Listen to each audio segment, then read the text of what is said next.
Imaginez la scène. Nous sommes au début des années 1960. Un homme ordinaire entre dans un laboratoire de psychologie de l'université Yale. Il n'est ni scientifique ni militaire, c'est simplement un citoyen comme les autres. On lui explique qu'il va participer à une étude sur la mémoire et l'apprentissage, une expérience banale. En échange, il recevra quelques dollars. Mais ce qu'il ignore, c'est qu'il est sur le point de participer à l'une des expériences psychologiques les plus troublantes de l'histoire, et que les résultats vont choquer le monde entier. Tout commence avec deux participants. L'un sera le professeur, l'autre sera l'élève. Du moins, c'est ce qu'on leur dit. En réalité, l'élève est un acteur complice des chercheurs, le véritable sujet de l'expérience est le professeur. L'homme est installé devant une machine impressionnante, une sorte de générateur de choc électrique. Chaque interrupteur affiche une tension plus élevée que le précédent, 15 volts, 30 volts, 45 volts, et ainsi de suite jusqu'à 450 volts. Une indication attire particulièrement l'attention. À l'extrémité de la machine figure un avertissement inquiétant. Danger, choc sévère. Le participant observe la machine avec une certaine inquiétude, mais les chercheurs lui assurent que tout est sous contrôle. La mission semble simple, l'élève doit mémoriser des séries de mots. À chaque erreur, le professeur doit lui administrer un choc électrique de plus en plus puissant. Du moins, c'est ce qu'il croit. Car aucun choc réel n'est envoyé. Tout est simulé. Mais le participant l'ignore totalement. Au début, tout paraît anodin, quelques erreurs, quelques chocs. Puis les choses changent. À partir de certains niveaux, l'élève commence à se plaindre. Il dit que les décharges deviennent douloureuses. Le participant hésite, il regarde le chercheur. Le chercheur répond calmement « Veuillez continuer ». Alors il continue. Les erreurs s'accumulent, les tensions augmentent. 75 volts, 120 volts. Les protestations deviennent plus fortes.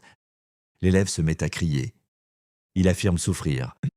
Certains participants commencent à transpirer, d'autres rient nerveusement, certains tremblent. Mais lorsqu'ils demandaient s'ils doivent arrêter, la réponse est toujours la même. L'expérience exige que vous continuiez. Puis vient un moment particulièrement dérangeant, l'élève supplie qu'on le laisse partir, il affirme avoir des problèmes cardiaques. Il semble paniqué, pourtant le chercheur reste impassible. Aucune menace, aucune violence, juste une autorité calme et sûre d'elle-même, et cela suffit souvent.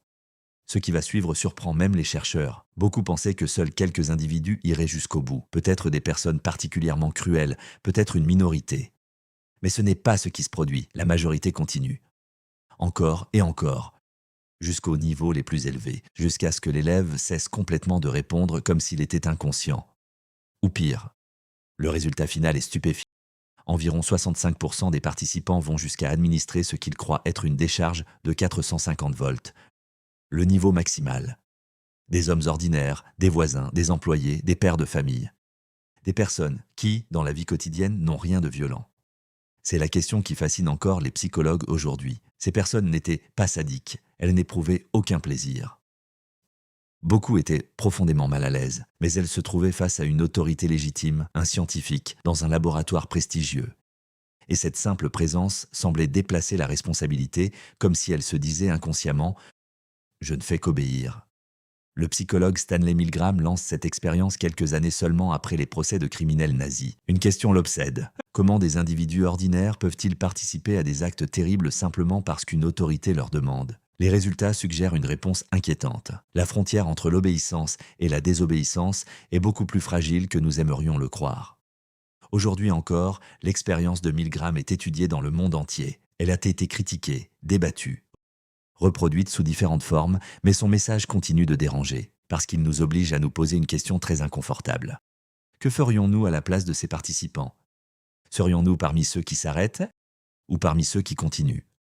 La plupart des gens pensent connaître la réponse. Pourtant, avant l'expérience, presque tout le monde était persuadé que très peu de participants iraient jusqu'au bout. Ils se trompaient. Et c'est peut-être ce qui rend cette histoire si fascinante.